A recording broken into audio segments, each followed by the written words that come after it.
kulankan oo ahaa kulan ballaaran oo maanta iskugu imaadeen odayaal waxgarad culumaa u diin salaadiin iyo haween ka soo jeeda beesha Jareerweyne isla markaana uu soo qaban qaabiyay wasiirka kalluumaysiga iyo kheyraadka badda dawladda federaalka ah ee Soomaaliya ayaa maanta lagu qabtay magaalada caasimadda ah ee Muqdisho. kulankan ujeedkiisu wuxuu ahaa in laga hadlo beelaha Jareerweyne zaamiga ay ku leeyihiin gobolada Hiiraan iyo Shabeellada Dhexe ayadoo diiradda la saarayay gobolka Shabeellada Dhexe saamiga ay ku leeyihiin beelaha Jareerweyne. ugu horeyn waxaa munaasabadaasi ka hadlay ugaas Sheekh Axmed ugaas Sheekh Maxamed Muuse waxaana uu sheegay beelaha Jareerweyne gobolka Shabeellada Dhexe inay ka mid yihiin beelaha ugu badan ee dega. saddexda beelood oo meeshan ku soo kulantay waa beelihii muhiimka ahay oo dalka Shabeellada Dhexe iyo Hiiraan yani rajahay waxtarkooda iyo wax dheefkooda. alxamdulillaah rabbil caalamiin ilaaha ma hada iskale wasiirku waa soo dhaweeyni khayr allah siiyo tan kalena waa bilaaw waxa la yiraahdaa khayr bilaawiisa kablo waa beeray tiraada shirkan waa kii noogu horeeyay kablihii waaye kablaha markii beerta lagu fashan waxa loo tagay badarkii ninkii kablaha beerta ku falay waayna waxa umeynaa in يعني بدي سريرته هوستة أي جلسوا قبل شركة كواد وحواي قبل يواد ألاقوا وحسن هذه الأسبوع براري جيهانة وحاول أنا هاي أرد كي أرداي أرد إنسانه ودرة وهذا الكودين وحي ما شكجر وحي كلامتنا يعني أسي أكيالين لا أكيالين إنسانه بيرو. السلام عليكم. وحام هذا وسير كينا سكويري بهوين تدك تقولك شوية لحد الحين. noogu yeeri anaan ka tashanaayahay golaha Shabeellaha Dhexe waxa uu mahadnaqaynaa wicitaanka iyo isku imaatanka dadkan dhan isku keenay waa ugu mahadnaqaynaa waxa kalan ugu mahadnaqaynaa soo dhaweynta qiimaha leh oo lagu soo dhaweeyay wasiir waa salaaminta waan ugu mahadsantahay soo dhaweyntaada annaga hadana haweenka gabdhaha gobolka Shabeellaha Dhexe waxaan garab kugu siinaynaa aan garabna kugu haween iyo maalin fartaadi meeshii noogu taagtay in aniga garab kugu siino hol iyo hiiba diyaaran kulanahay. sidoo kale munaasabada waxaa ka hadlay wasiirka kalluumaysiga iyo kheyraadka badda dawladda federaalka ah ee Soomaaliya oo kulankaasi soo qaban qaabiyay. meel kasto ee deegaanada ka mid ah dad unbaa ku wada nool hal qabiil ma jiro oo deegaan ku wada nool ee la leeyahay qabiil hebel unbaa deegaanka ku nool ma jirto qabiilna qaran noqon maayo. deegaanada 18 gobol hal deegaan oo jufa kaliyeed ah ma jirto wala wada degan yahay waa lagu kala badan yahay waa macquul waana xaq nin waliba meeshu uu mudan yahay mudnaantiisa waa in la siiyaa waxaana wax hadda bilowday maaha waxaan hadda bilaawayna anakana maaha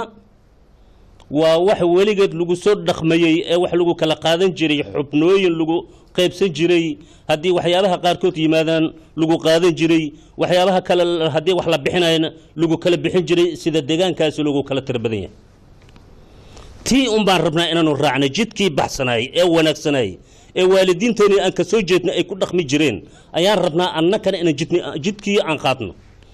laakiin ma rabna jid cusub oo hadda la bixinayo oo duur ah la rabo in la geed qaado la yiraahdo jidkan aad idin marsiinayna ma doonayna anaga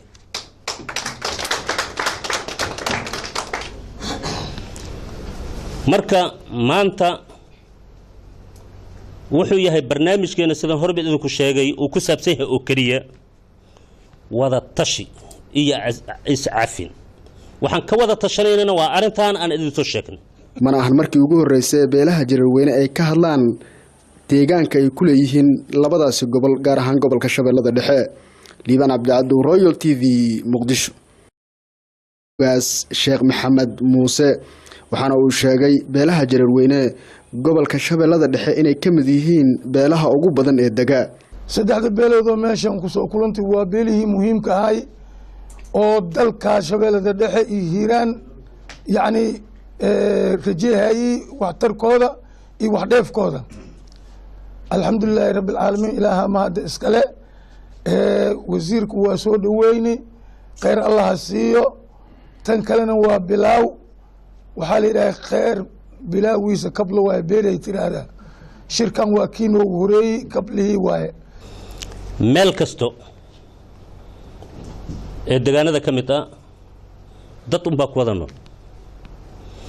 hal qabiil ma jiro oo deegaanku wada nool ee la leeyahay qabiil hebel unbaa deegaanka ku nool ma jirto qabiilna qaran noqon maayo deegaanada 18 gobol hal deegaan oo jufa kaliyeed ah ma jirto waa la wada degan yahay waa lagu kala badan yahay waa macquul waana xaq nin waliba meeshu uu mudan yahay mudnaantiisa waa in la siiyaa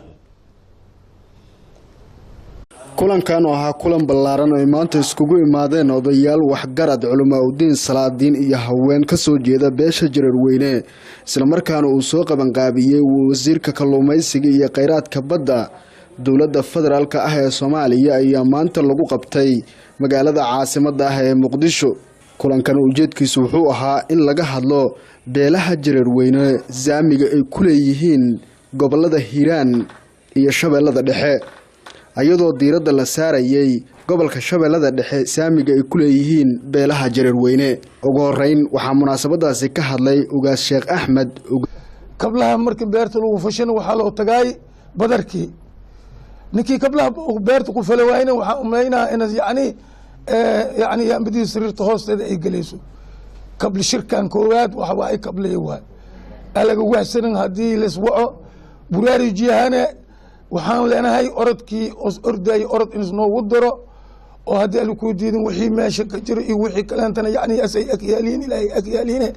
isnugu beero dhalinyarada assalaamu calaykum waxaa mahadle wasiirkeena isku yeeri bahweynta degta gobolka Shabeellaha Dhexe noogu yeeri anaan ka tashana ayaheen golaha Shabeellaha Dhexe waxa ugu mahadnaqaynaa wicitaanka iyo isku imaatanka dadkan dhan isku keenay waa ugu mahadnaqaynaa waxaa kalan ugu mahadnaqaynaa soo dhaweynta qiimaha leh oo lagu soo dhaweeyay wasiir waa salaaminta waan ugu mahadsantaa soo dhaweyntaada annaga hadana haweenka gabdhaha gobolka Shabeellaha Dhexe waxaan garab kugu siinaynaa aan garabna kugu haween iyo maalin fartaadi meeshii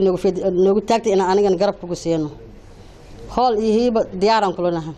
sidoo kale munaasabada waxaa ka hadlay wasiirka kalluumaysiga iyo kheyraadka badda dowladda federaalka ah ee Soomaaliya oo kulankaasi soo qaban qaabiyay